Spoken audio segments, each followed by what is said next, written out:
Pues muy buenas noches, queridos hermanos y hermanas. ¿Qué tal estáis? Hombre, no podéis estar mal después de lo que hemos cantado, ¿no?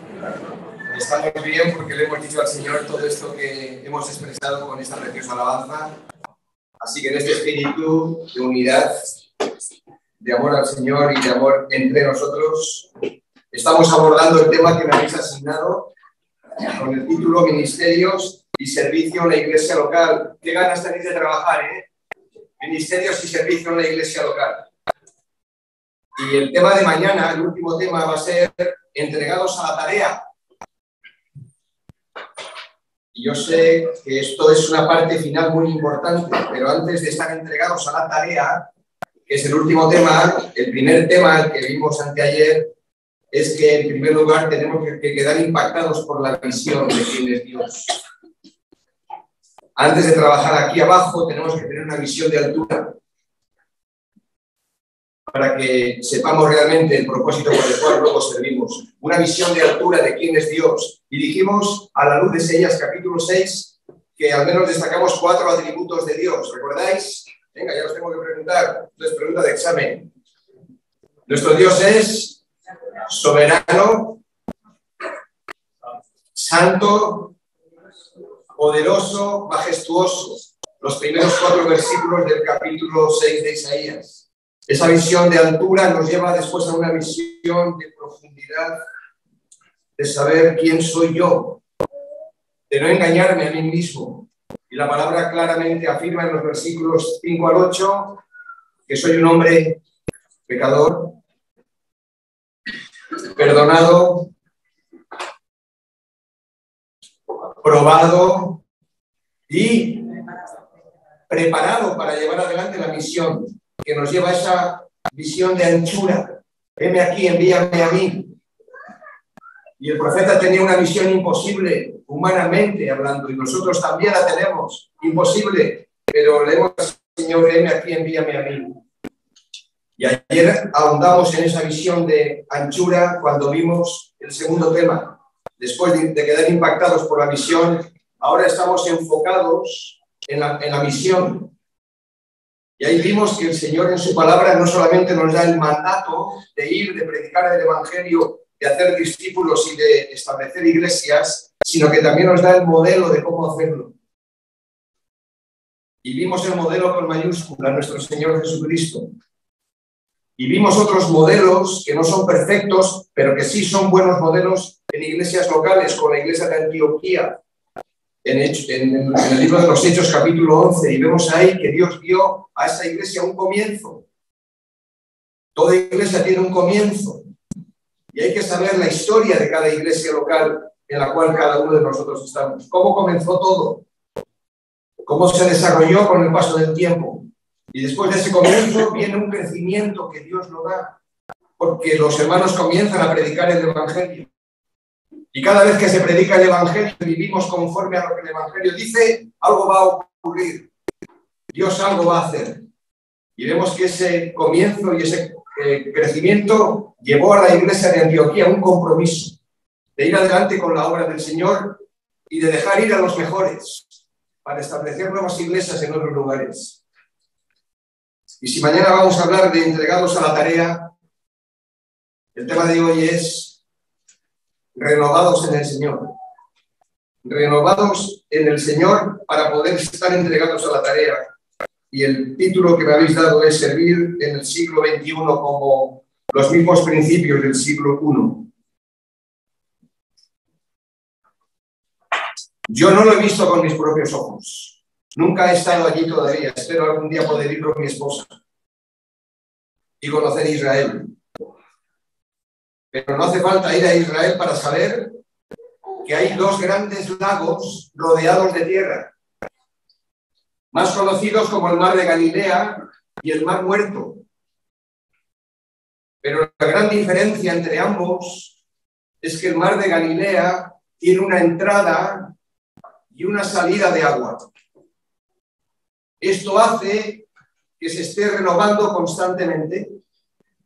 Y esto hace que haya tanta vida dentro del lago, muchos peces, y mucha vegetación alrededor del lago, rebosante de vida, porque hay una entrada y una salida de agua.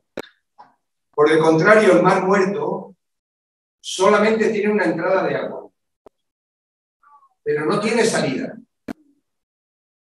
Eso hace que las aguas no solamente no se renuevan, sino que queden completamente estancadas.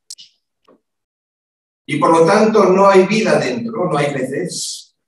Y tampoco hay vegetación alrededor, porque todo está seco, todo está muerto. Por eso se le llama el mar muerto. Si tomamos esta figura tomada de la vida real, nos tendremos que preguntar, haremos bien en preguntarnos, ¿cómo está mi propia vida personal, espiritual, y cómo están nuestras iglesias? ¿Estoy y estamos siendo renovados por el Señor? ¿O por el contrario, estamos estancados, tibios, fríos, sin demasiada vida dentro? A lo largo de los años, el Señor nos ha permitido conocer muchas congregaciones. Y me he dado cuenta lo fácil que es matar una iglesia.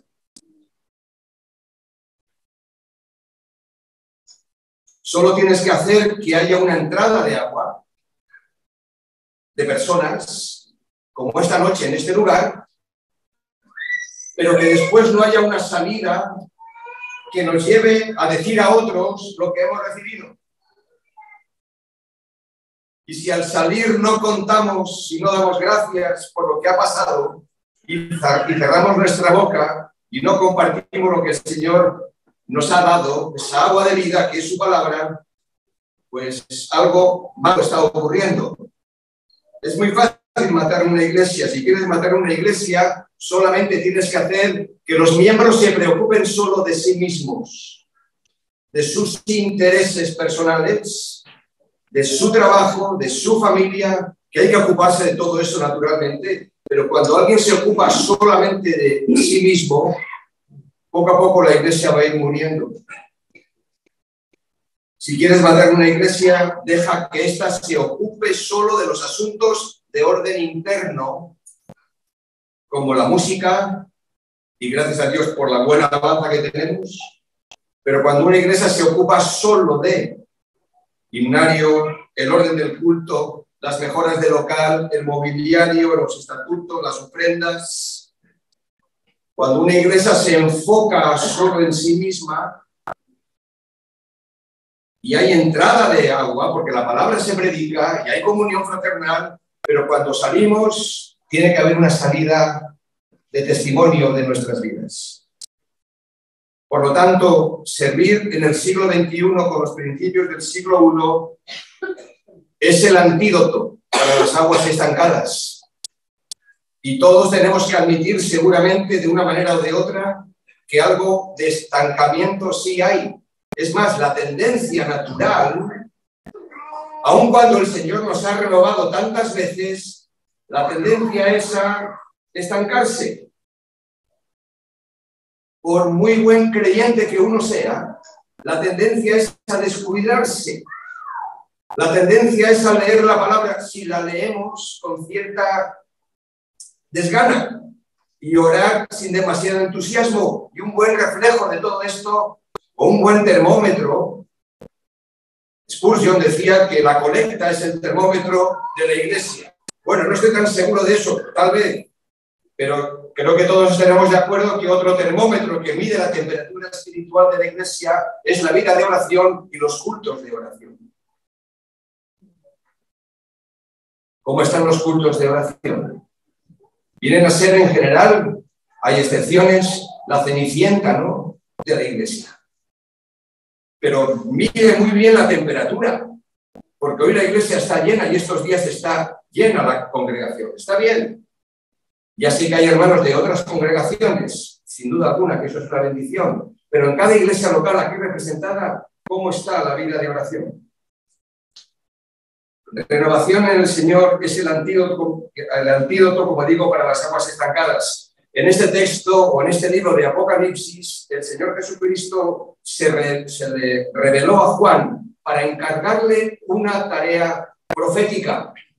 Sin duda alguna, el libro de Apocalipsis, el libro de Revelación, recoge la profecía bíblica por excelencia junto con otros libros de la Biblia.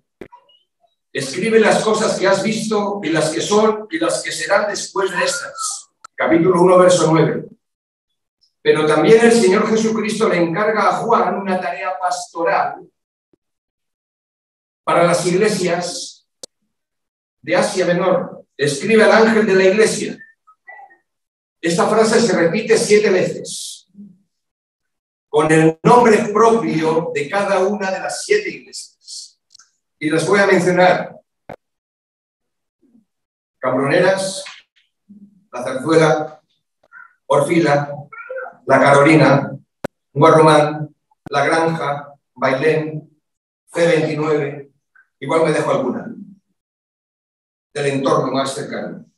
No, que me he equivocado, que dice aquí que las 7 iglesias son, como hemos leído antes y lo sabemos quizás de memoria, que son otras, ¿no?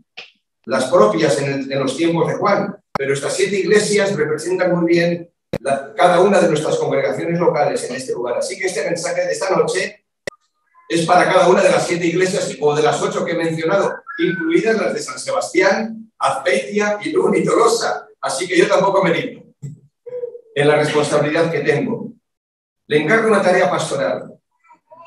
Y notad que Cristo se presenta como el Señor que tiene en su mano las 7 estrellas.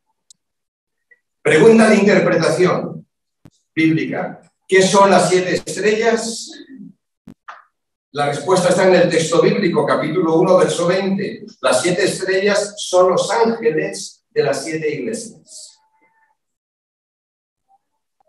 Antes de venir, no miré el comentario de nuestro hermano Palomares sobre el libro de Apocalipsis que ha escrito, pero estos ángeles son los mensajeros enviados a las iglesias en referencia, casi seguro, a los ancianos y pastores que están en medio de ellas para cuidarlas. Ellos son los enviados por el Señor para velar, cuidar y guardar a estas iglesias. Luego podemos hablar de este tema y otros. Por lo tanto, hermanos, aunque ayer no lo dije, lo digo ahora.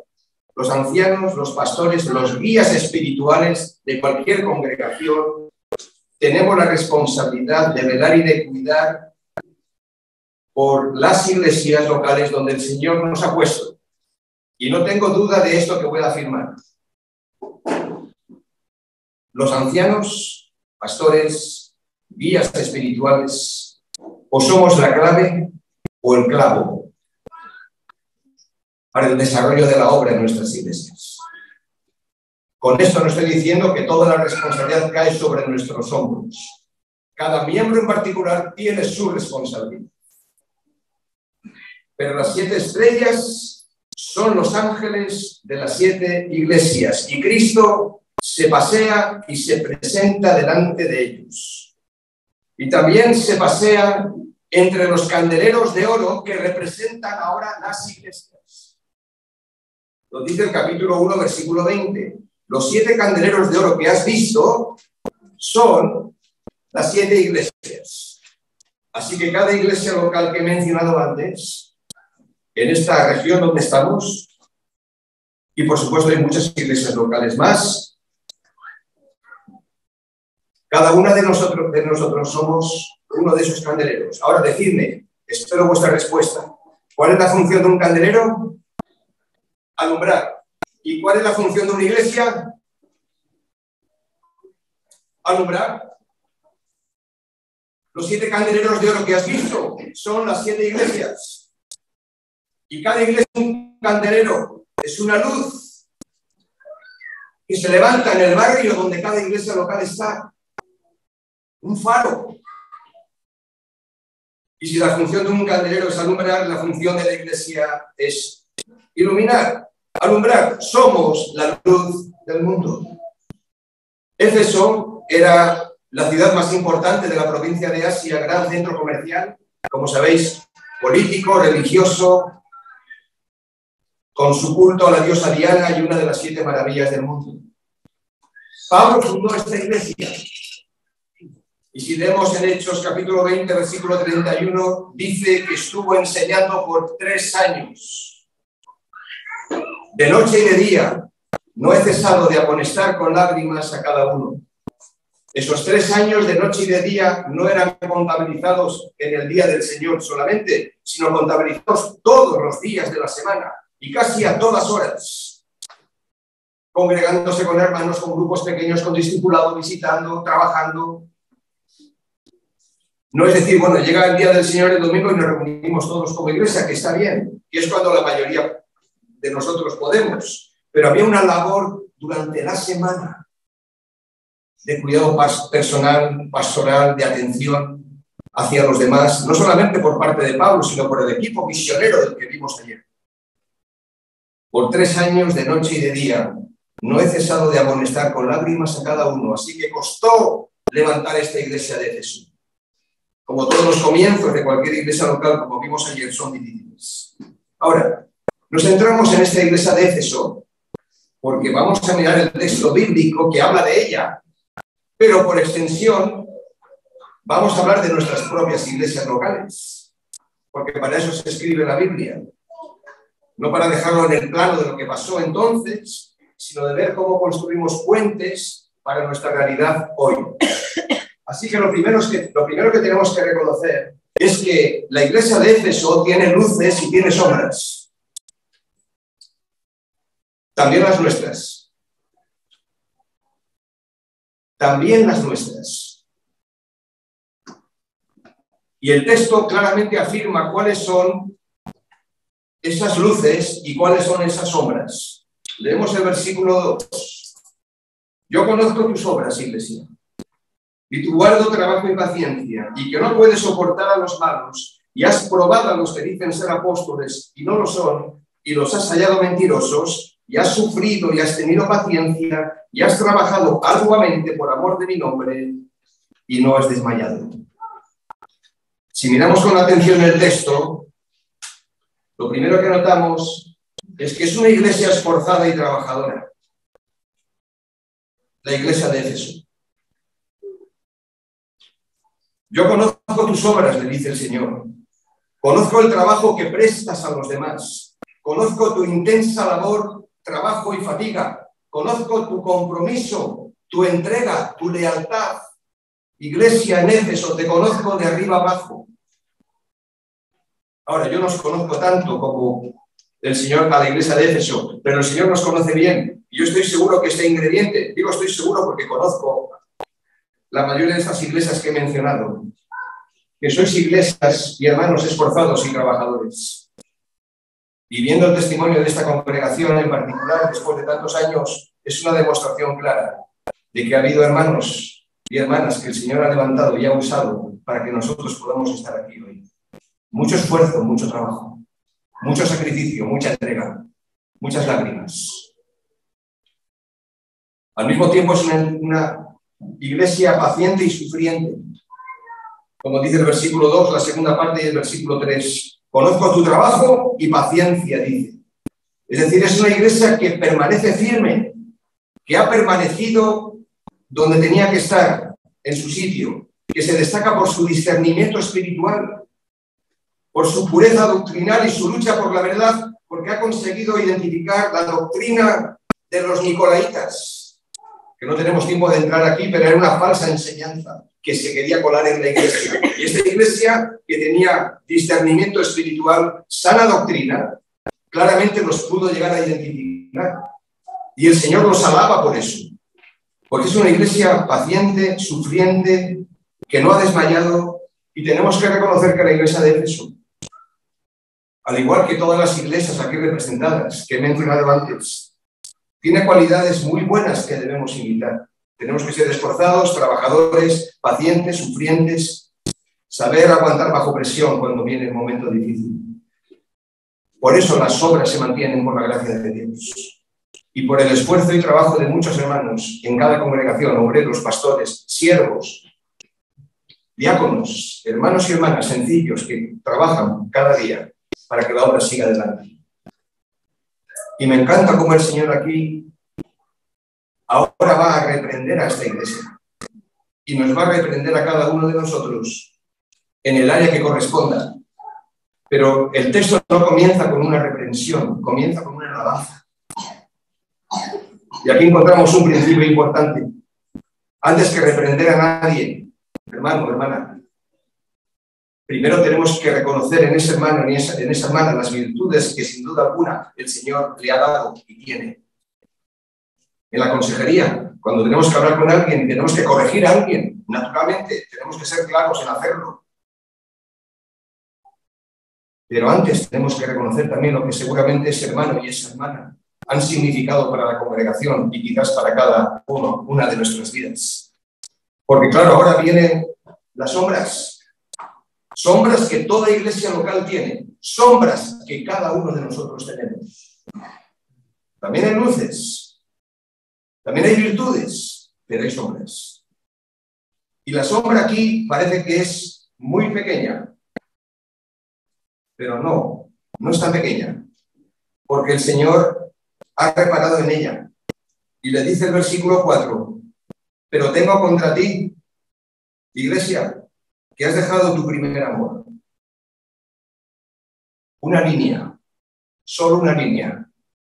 Un texto tan breve para decir solo esto. Y parece como que es esa mosca en el pastel que lo estropea todo. Es una iglesia que se va secando y se va apagando. Aun siendo paciente y sufriente, aun siendo esforzada y trabajadora, que eso no se lo quita a nadie, es una iglesia que al mismo tiempo está perdiendo vitalidad y frescura. Se va secando y se va apagando.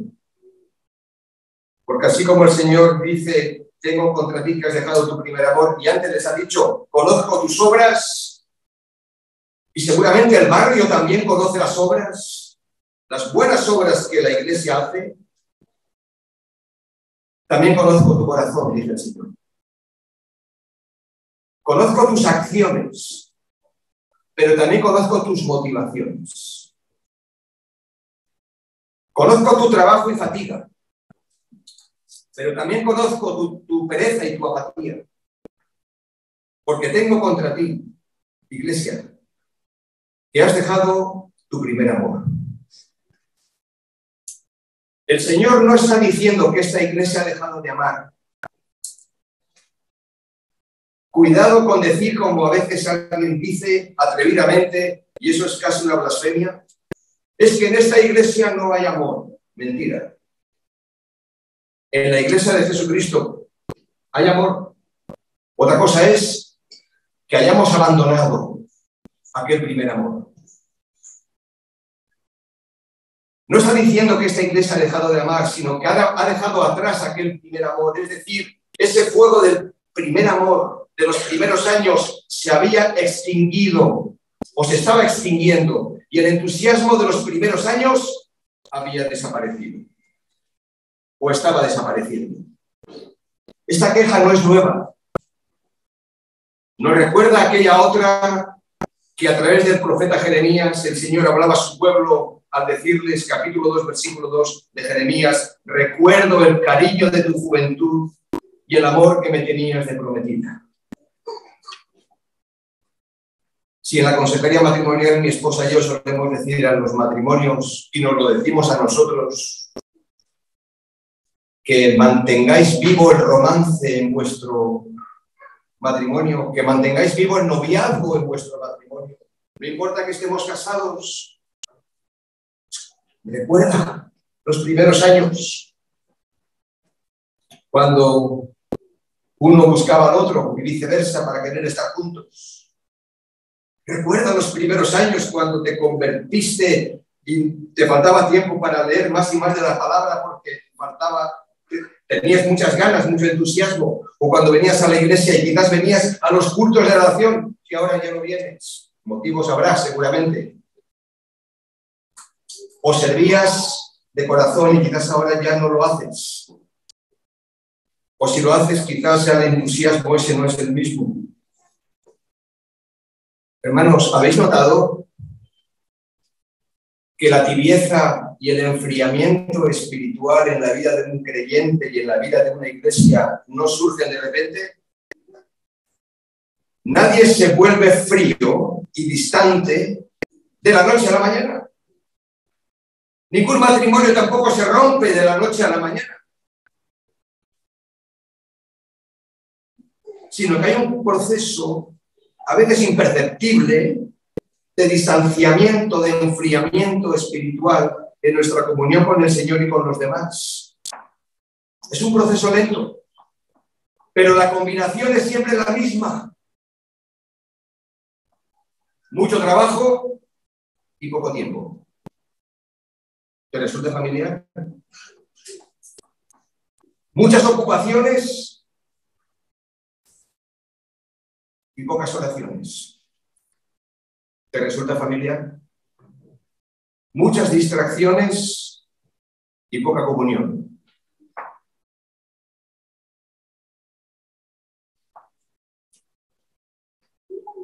Yo sé que vivimos en una sociedad súper complicada, pero esto no es excusa para dejar enfriar nuestro corazón. Porque lo que está en juego es nuestra propia vida espiritual y el testimonio del pueblo de Dios. Y siempre que tenemos la oportunidad de estar con hermanos y conocer de cerca la realidad de sus vidas y ver lo complicado que, por ejemplo, es la conciliación familiar, donde ahora el hombre y la mujer, generalmente, en la mayoría de los casos, tienen que trabajar para sustentar el hogar, pagar la hipoteca, el alquiler. Sea como fuere, hemos entrado en una vorágine de cosas que hay que hacer y de otras cosas que hacemos para llenar el tiempo que nos sobra. Y cada vez los jóvenes se forman mejor, y está bien, y estudian carreras más largas, en algunos casos, y se preparan lo mejor posible, y está bien. No estoy en contra de todo eso. Pero desequilibramos a veces otros elementos de la vida personal y de la vida espiritual. Y el día tiene 24 horas, siempre será así, pero la pregunta es cómo estamos realizando todo aquello que tiene que caber dentro del mismo plato. ¿Cómo se sabe cuando una iglesia o ministerio se está estancando? Con esto que estoy diciendo estoy siendo muy cuidadoso porque yo me he hecho esta pregunta. ¿Cómo se sabe cuando una iglesia o ministerio se está estancando? Habiendo empezado con vigor. ¿Recordáis la escena del muro de Jerusalén cuando Nehemías y el pueblo comenzaron a trabajar? Dice el capítulo 4, versículo 6, que llegaron hasta la mitad de la altura porque el pueblo tuvo ánimo para trabajar. Así que en relativamente poco espacio de tiempo construyeron casi toda la muralla hasta la mitad. Pero luego vienen los desánimos, vienen los desalientos, viene la oposición, viene la dificultad y 3 versículos después dice: las fuerzas de los acarreadores se han debilitado, el escombro es mucho y no podemos edificar el muro. Oye, ¿qué ha pasado aquí? Pues que el pueblo fue perdiendo fuerza, fue perdiendo visión y fue perdiendo seguridad. ¿Cómo se sabe, pues, cuando una iglesia o un ministerio se ha estancado? Solamente quiero decir 3 cosas. Cuando se mantiene la estructura, pero se pierde la visión. Toda iglesia tiene que tener un orden, una estructura básica, funcional, pero cuando nos centramos en la estructura, en hacer que nada falte, escuela dominical, jóvenes, hermanas, evangelismo, obra social, entrega de alimentos, que todo eso hay que tener, pero cuando se enfatiza la estructura y se pierde la visión de hacia dónde tenemos que seguir caminando, la iglesia se estanca. La iglesia se estanca cuando hay más interés por los programas que por las personas. Conforme el programa, la iglesia se institucionaliza y estamos más preocupados de los asuntos de orden interno, podemos descuidar a las personas. Las primeras que a veces descuidamos, las que ya están en la iglesia. Pero también a las que puedan ir llegando. Y no es solamente darles una cálida bienvenida, como lo hacemos habitualmente en nuestras congregaciones. Eso es fundamental, darnos un ósculo santo, un saludo de amor. Pero ese saludo de amor debe de continuar en un cuidado personal y pastoral durante el resto de la semana también. Cuando hay más interés por los programas que por las personas, la iglesia se estanca. Y en tercer lugar, la iglesia se estanca cuando damos más peso, más importancia al pasado que al futuro. Y otra vez, tenemos que honrar el pasado. Tenemos que trabajar el presente, siendo fieles, y tenemos que proyectarnos hacia el futuro. Los tres elementos deben de caminar juntos. Pero no podemos vivir de las glorias del pasado. El Señor nos ha bendecido y os ha bendecido a lo largo de los años, de muchas maneras. Y hay que dar gracias al Señor por eso, pero hay nuevas generaciones a los que hay que recordarles lo que el Señor hizo en el pasado, como vemos en el Antiguo Testamento, cuando el pueblo de Israel tenía que transmitir a las nuevas generaciones lo que el Señor había hecho, pero al mismo tiempo hay que proyectarse hacia adelante para el futuro. Por lo tanto, hay luces y hay sombras. Pero ¿sabéis una cosa, mis queridos hermanos? Si esto es el Evangelio, las sombras se pueden convertir en luz. No tenemos por qué vivir con esas sombras de por vida.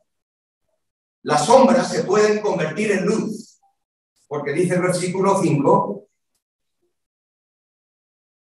recuerda, por tanto, de dónde has caído y arrepiéntete y haz las primeras obras. El Señor no solamente señala nuestro pecado, lo señala, tengo contra ti que has dejado el primer amor, sino que también, después de mostrar las carencias, nos ayuda a cómo corregirlas. Y me encanta este versículo 5 porque me habla de que el Señor siempre nos da una salida a cualquier situación por la que podamos estar pasando. Hoy le recordaba a un hermano, a Josué concretamente, que la palabra solución no está en la Biblia. Y a veces vamos buscando soluciones casi mágicas para que el Señor nos saque de donde estamos, sea el problema que sea, y pensamos que el Señor de alguna forma tiene que responder dándonos la solución. La palabra solución no está en la Biblia. Lo que sí está en la Biblia es la palabra salida. Dios nos da la salida. Y aquí tenemos la salida a nuestro problema de estancamiento, al nivel que sea. En primer lugar, acuérdate, es decir, recuerda de dónde has caído. Esto significa que tenemos que pararnos a pensar y a identificar aquello que paraliza mi fe, aquello que detiene mi fe. No es solamente orar en abstracto pidiendo perdón al Señor por mis pecados, sino qué pecados son esos, Señor. Recuerda, por tanto, de dónde has caído. Recuerda. Así que tengo que hacer memoria de mi vida. Tengo que evaluar mi vida y emprender el camino de regreso, como el hijo menor de la parábola que dice que volviendo en sí, es decir, se dio cuenta, recapacitó y volvió con renovada fe a la casa del Padre. No solamente acuérdate, dice el texto, en segundo lugar, arrepiéntete, recuerda de dónde has caído y al darte cuenta de lo que ha sucedido, de lo que has dejado atrás, arrepiéntete, vuelve, reconoce tu error. Mirad, de las 12 veces que aparece la palabra arrepentimiento en el libro de Apocalipsis, 8 de ellas están en estas 7 cartas. Quédate con el dato. De las 12 veces que aparece la palabra arrepentimiento en el libro de Apocalipsis, 8 veces están en estas 7 cartas. O sea que el Señor está llamando a su iglesia a que se arrepienta. Y alguien dirá, bueno, pero yo ya me arrepentí cuando entregué mi vida a Cristo, pero es que el arrepentimiento no es otra cosa que la vuelta permanente a Dios. El volvernos a Él constantemente, y esta es la señal más clara para que Cristo sea formado en nosotros. No es un hecho del pasado cuando ya nos arrepentimos al convertirnos, sino que es la nota dominante en la vida del creyente. El volvernos al Señor vez tras vez, porque fácilmente nos alejamos de Él y le damos la espalda de nuevo.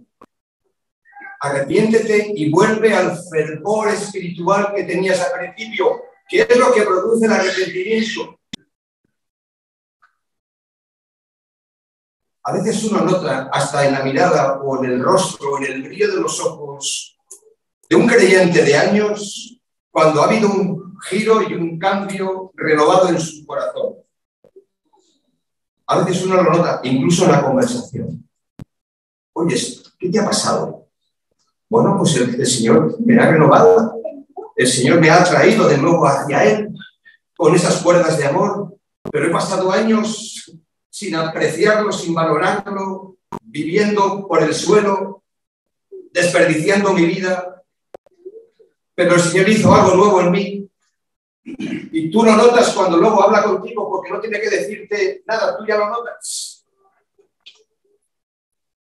Necesitamos esa renovación del corazón que viene cuando, sí, Señor, es verdad, he pecado contra el cielo, contra ti, contra mis hermanos, he descuidado mi vida espiritual, me he dejado llevar en esto, en lo otro. Oh, Señor, perdóname, me arrepiento, ayúdame. Y luego viene la parte que a veces también nos cuesta, porque no queda todo en el arrepentimiento, sino que hay que actuar, porque dice el texto muy claramente, y haz las primeras obras. Recuerda de dónde has caído, arrepiéntete, y ahora levántate y haz las primeras obras. Pon en práctica lo que hacías antes. ¿Recuerdas lo que hacías antes? No se trata de hacer obras distintas, sino las mismas, seguramente, que podías hacer antes con un fruto de amor igual que al principio, donde nadie tenía que decirte, oye, tú podrías, no, mi casa está dispuesta, o mi coche está preparado. Porque cuando lleguemos al cielo, el Señor no nos va a decir cuán grande era nuestro coche o cuán grande era nuestra casa, sino qué hicimos con aquello que el Señor nos dio para el servicio a los demás. Qué bonito es cuando alguien se ofrece sin que nadie le tenga que preguntar, ¿puedo contar? No, ya está. Yo creo que en la iglesia todos tenemos hermanos así. Ojalá tuviéramos más, ¿no? Que se prestan antes de que se lo pidas. Pues haz las primeras obras. Y si hay alguien aquí que ha dejado de hacer para el Señor esas obras de amor, con ese fruto de los primeros años, con ese entusiasmo de los primeros días, hermano, ven de nuevo a Cristo y de nuevo a la comunión con los hermanos y renueva tu compromiso de amor con todo esto. Recuperar la alegría de aquellos primeros días y la frescura de aquellas primeras obras. Y alguien dirá, como me han dicho, sí, pero a mí la vida me ha pegado duro. Yo ya no estoy para tonterías. Yo ya me he vuelto muy escéptico. Ya no me creo nada. Cuidado con el escepticismo y la incredulidad en la vida del pueblo de Dios. Si la vida te ha golpeado, como me dijo alguien una vez, Jaime, cuando la vida te dé una patada, que esa patada sea no para echarte para atrás, sino para impulsarte para adelante. Yo sé que no es fácil, porque muchas veces las patadas que recibimos y los golpes que nos dan nos dejan durante un tiempo heridos y en el camino. Pero el Señor, como vimos el primer día, nos va probando, va trabajando. Estamos en obras. El Señor sigue trabajando en mi vida. Y está bien si los golpes de la vida que has recibido hacen que tu piel sea tan dura como la del rinoceronte. Eso es bueno. Ya no eres tan ingenuo quizás, pero no eres un escéptico porque tu corazón sigue siendo tierno, aunque tu piel siga siendo dura. Mantén tierno tu corazón para que cuando escuches al Señor hablar desde este lugar o desde tu tiempo devocional, digas: Señor, gracias por tu palabra. Háblame, que tu siervo escucha. Heme aquí, envíame a mí, porque me tienes preparado mejor que hace años para ir adelante con la misión que tengo. Por lo tanto, hermanos, las sombras se pueden convertir en luz si recuerdo de dónde he caído, si me arrepiento y si comienzo de nuevo y trabajo para el Señor. Sin embargo, aquí hay una nota de atención, porque dice el mismo versículo 5, pues si no, es decir, si no recuerdas, si no te arrepientes y si no actúas, dice el texto, vendré pronto a ti y quitaré tu candelero de su lugar si no te hubieras arrepentido. ¿Cuál dijimos que era la función de un candelero? Alumbrar. ¿Y un creyente y una iglesia pueden dejar de alumbrar? Sí. Porque la luz se puede convertir en oscuridad.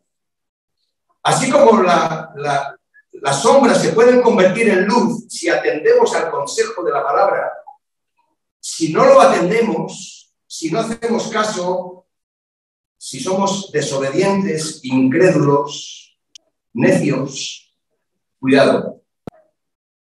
Porque la luz que aún tenemos se puede convertir en oscuridad.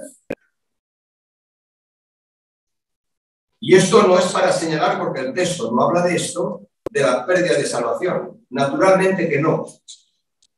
Somos salvos en Cristo por la obra soberana que Él ha hecho a nuestro favor.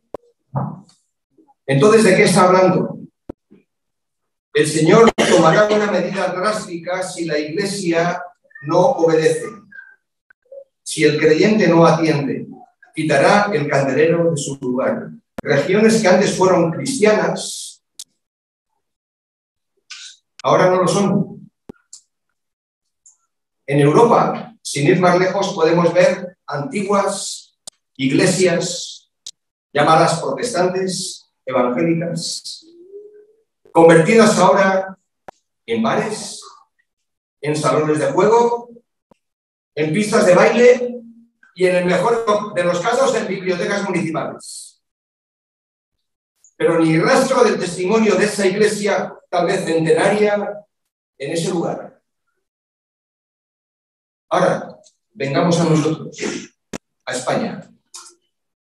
Y en muchas de nuestras asambleas, y no me lo podéis negar, porque estáis ahí para verlo, muchas de nuestras asambleas están menguando y otras en ciertos lugares de España se están cerrando.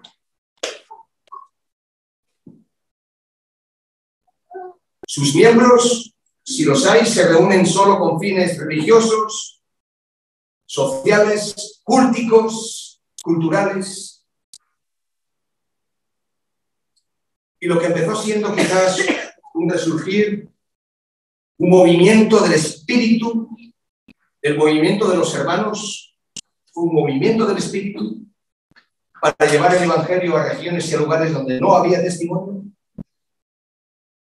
¿Sabéis que el cristianismo nominal está destinado a desaparecer en una o dos generaciones? El cristianismo nominal. Por lo tanto, no podemos vivir de las glorias del pasado. Uno ve la Iglesia Católica Romana y ve sus hermosos monumentos, la historia, la tradición que hay detrás, y la gente va para sacar las fotos, pero ese monumento es un lugar frío para ser admirado.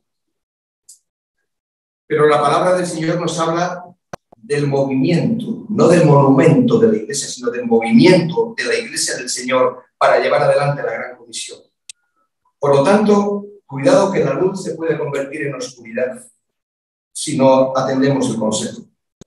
Pero el texto no nos deja con este sabor agridulce, sino que nos deja con un sabor dulce. Y es que hay un mensaje de vida y luz para nosotros.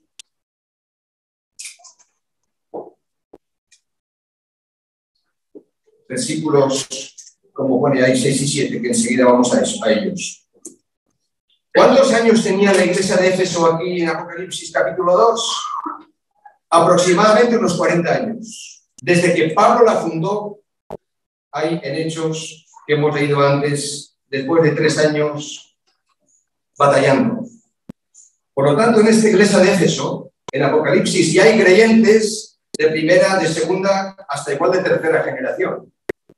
Ya no es exactamente la misma iglesia que comenzó.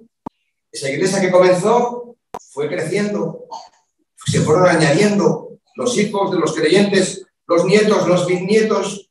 Hoy he conocido al hermano Ángel, y me hablaba ya de los bisnietos. Y aquí está Ángel con 94 años. Sí, ¿verdad?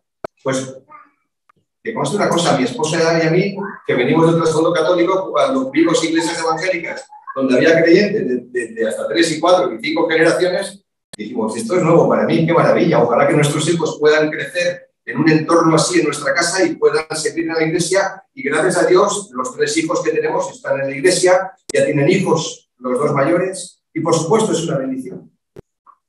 Uno de los regalos más grandes que podemos ver, cómo la cadena sigue.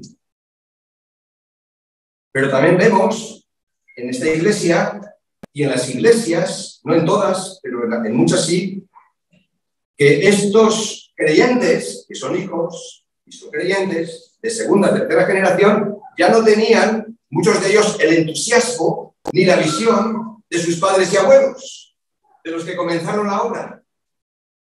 Y tú, si eres convertido de primera generación, lo podrás decir también. O sea, es una bendición ver a nuestros hijos cerca, tenerlos cerca, pero a veces dices, oye, un poquito más de energía, ¿no? Un poquito más de entusiasmo. Estás compartiendo el evangelio con tus compañeros, con tus amigos, sin forzar, pero estás compartiendo el evangelio, estás dando muestras de tu identidad en Cristo. Y ahora los jóvenes tienen, ya sabemos que tienen mucha presión, ¿no? Y muchos hasta se avergüenzan o nos avergonzamos. Y por lo tanto, en esta iglesia de Éfeso había una carencia evangelística y el espíritu misionero fue menguando y casi desapareciendo. Entonces se convirtió en una buena iglesia, con virtudes, como hemos visto, una iglesia asentada en la verdad, que sabe identificar las falsas doctrinas, pero que poco a poco se ha instalado en la comodidad y ha perdido el primer amor, el entusiasmo de los primeros años. 40 años atrás, aquella primera generación, como también ha pasado en todas las iglesias, hizo esfuerzos extraordinarios, de manera que en Éfeso, Hechos 19:20, dice, la palabra de Dios crecía y se difundía con poder. Años después, Pablo alaba a esta iglesia, a esta misma iglesia, cuando escribe la carta a los Efesios, aunque seguramente era una carta para más iglesias, Efesios capítulo 1, versos 15 y 16, les dice, por esta causa también yo, habiendo oído de vuestra fe en el Señor Jesús y de vuestro amor para con todos los santos, no ceso de dar gracias por vosotros. Así que esta iglesia fue pasando por sus fases, como cualquier iglesia. Como cualquier iglesia.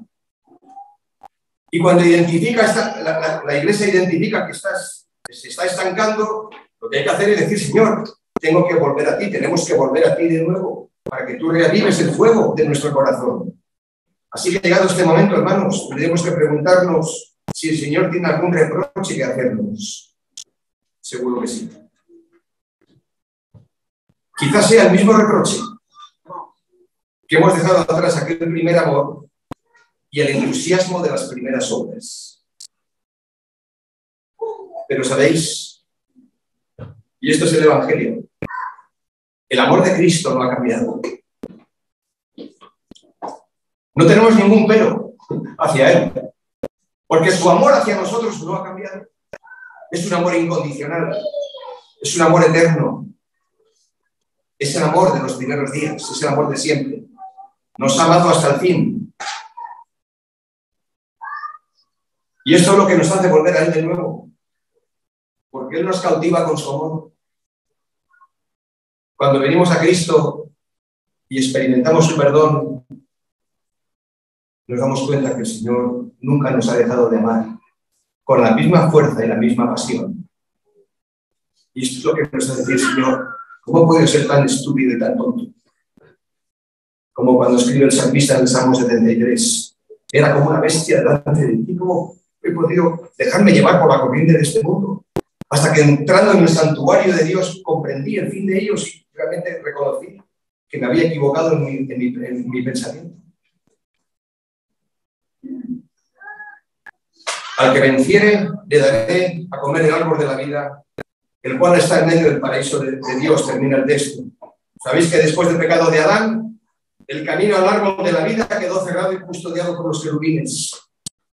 Pero gracias a la obra de Cristo en la cruz, ese camino ha quedado abierto para que podamos transitar por él y poder volver, si hemos dejado atrás, poder volver al primer amor. Porque solamente el amor a Cristo nos permitirá servirle en su iglesia y en el mundo con gozo, pase lo que pase y nos hagan lo que nos hagan. Solo el amor a Cristo y el amor de Cristo nos mantendrá firmes y en pie y no habrá queja. No, es que aquí no habrá queja. Si el Señor te ha dado una misión, una comisión, adelante con ella. Sírvele de corazón en el amor de Cristo. Solo el amor de Cristo y el amor a Cristo nos dará la fuerza para recorrer este camino. Amén. Por lo tanto, termino. Volver al amor o volver al primer amor es volver a Cristo. ¿Y dónde podemos ver reflejado el mejor de los amores de Cristo hacia nosotros? En 1 Corintios 13. Vamos un momento a 1 Corintios 13. Porque en este texto, que no sé por qué razón se predica regularmente las ceremonias de boda, cuando aquí no está hablando de ceremonia de boda, y no digo que esté mal usarlo, pero aquí, 1 Corintios 15 está en un contexto de conflictos dentro de la iglesia en Corinto, de desórdenes, de discusiones, de pleitos. Entre el capítulo 11 y capítulo 12, capítulo 14, capítulo 12 y 14, tenemos ahí el conflicto y hay el Espíritu guía a Pablo a dejar un capítulo donde se nos habla del carácter de Cristo en este amor, como está aquí expresado, y el fruto del Espíritu Santo. Ahora, vamos a hacer lo siguiente. Voy a pedirte que con tu Biblia abierta, mejor que con tu móvil, si es posible, pero si no tienes Biblia y tienes móvil, está bien, o tablet, no pasa nada, te pongas en pie, en 1 Corintios 13, por favor, todos en pie, porque vamos a aplicar lo que hemos visto al mensaje que hemos escuchado. Porque si hablamos de renovación, y si mañana vamos a hablar de llevar adelante una tarea, vamos a hacer un test. A ver dónde estamos y dónde está la temperatura de la iglesia.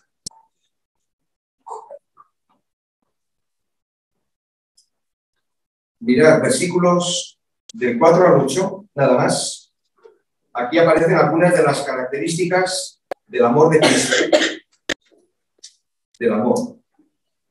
Y por ejemplo dice el versículo 4, el amor es sufrido, es benigno, el amor no tiene envidia, el amor no es jactancioso, no se envanece, no hace nada indebido, no busca lo suyo, no se irrita, no guarda rencor, no se goza de la injusticia, más se goza de la verdad, todo lo sufre, todo lo cree, todo lo espera, todo lo soporta.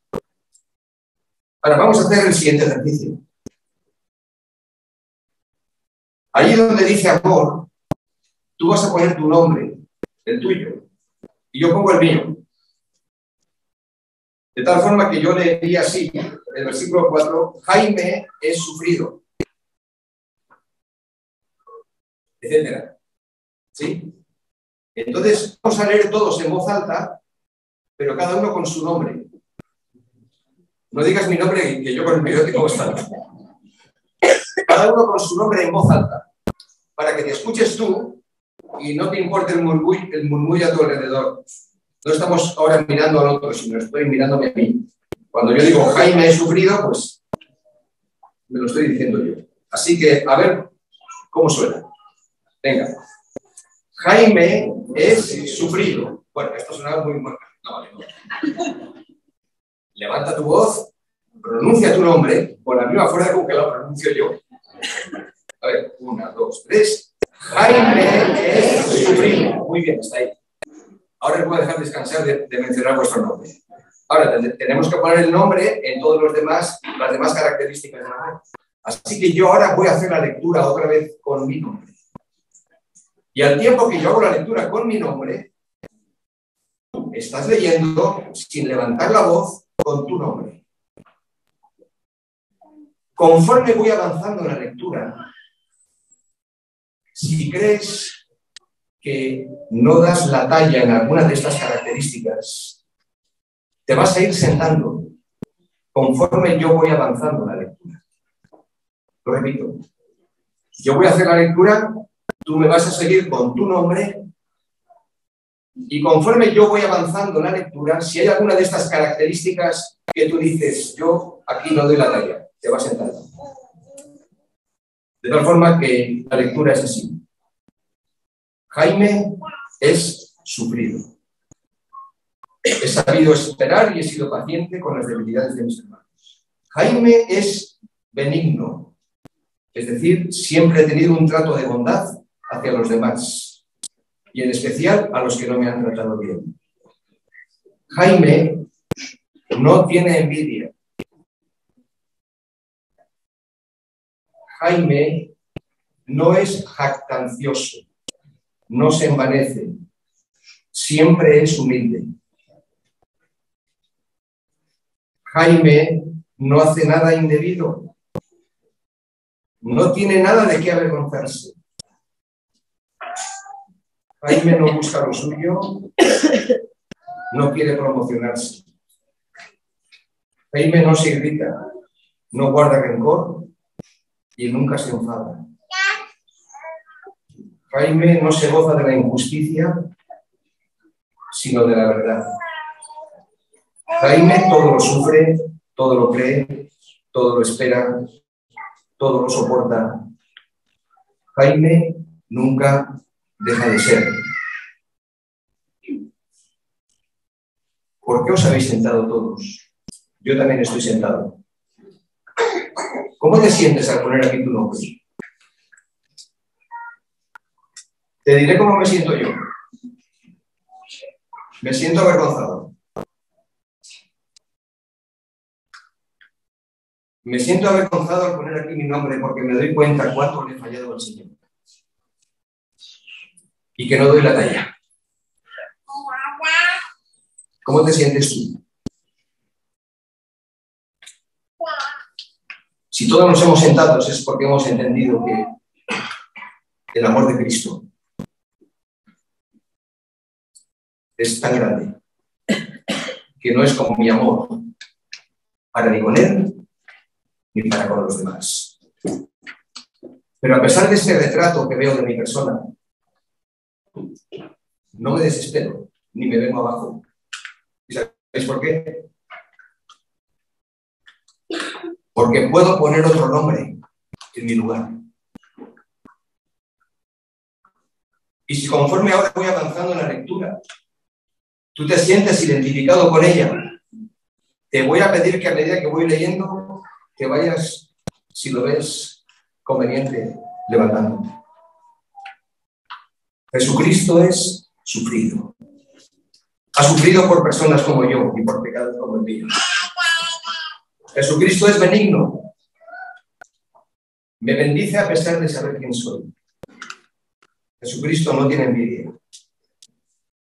No es jactancioso. No se envanece. Jesucristo no hace nada indebido de lo que tenga que avergonzarse, pues nunca hizo nada a escondidas. Jesucristo no busca lo suyo, no se irrita, no guarda rencor. Jesucristo todo lo sufre, todo lo cree, todo lo espera, todo lo soporta. Jesucristo nunca deja de ser. Su amor hacia mí no ha cambiado y es para siempre. Por lo tanto, si mi Señor es así, no tengo por qué deprimirme cuando soy consciente de que no llego a esto. Porque Él murió en la cruz para salvarme, para santificarme cada día y para ayudarme a caminar con Él tomado de la mano. Y si todos nos hemos sentado y si ahora todos estamos de pie, es por su gracia. Y esa gracia nos tiene que llevar a amarnos de una manera diferente. No en base a nuestro amor, sino en base al amor de Cristo. Eso cambia la historia. Y eso cambia la iglesia y el corazón del creyente. ¿Podemos volver al primer amor? Claro que sí. Pero para poder volver al primer amor tenemos que volver al amor de Cristo. Y mirar a mi hermano y a mi hermana como el hombre y la mujer que Cristo dio su vida por ella y por mí. Eso lo cambia todo. Y si estamos de pie, y quizás hoy es el último día que estaremos diferentes iglesias congregadas, no te vayas de aquí sin abrazar a tu hermano. De una manera sencilla, honesta, con una mirada limpia.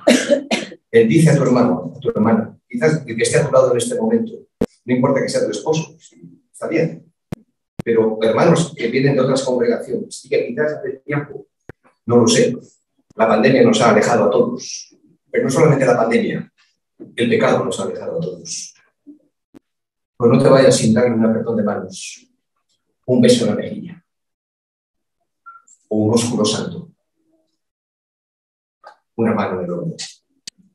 Ahí donde estás, inclina tu rostro, habla con el Señor y quizás es el momento de pedir perdón, pero también de alabar su nombre, un momento de silencio, donde cada cual habla en su corazón con el Señor a solas, antes de despedirnos.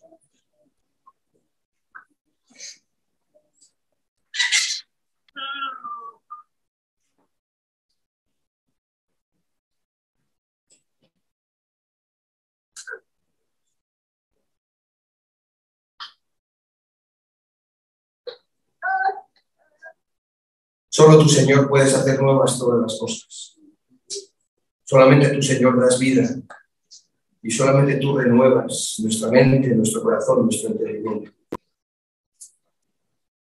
Y, Señor, lo haces y te has comprometido a ello cuando nosotros reconocemos nuestro error, nuestra maldad, nuestro pecado. Recordamos de dónde hemos caído, nos arrepentimos y volvemos a ti. Señor, gracias porque el Evangelio es buena noticia. De salvación, de perdón, de santificación, de cambio de rumbo, de vida nueva. Señor, que tu amor por nosotros de alguna manera se vea reflejado en nuestro amor hacia los demás. Gracias, Señor, por esta oportunidad que tú nos das de estar juntos en tu presencia y de alabarte de corazón por lo que hemos cantado y por lo que hemos escuchado. Bendito y alabado sea tu nombre. Amén. Doy paso a vosotros.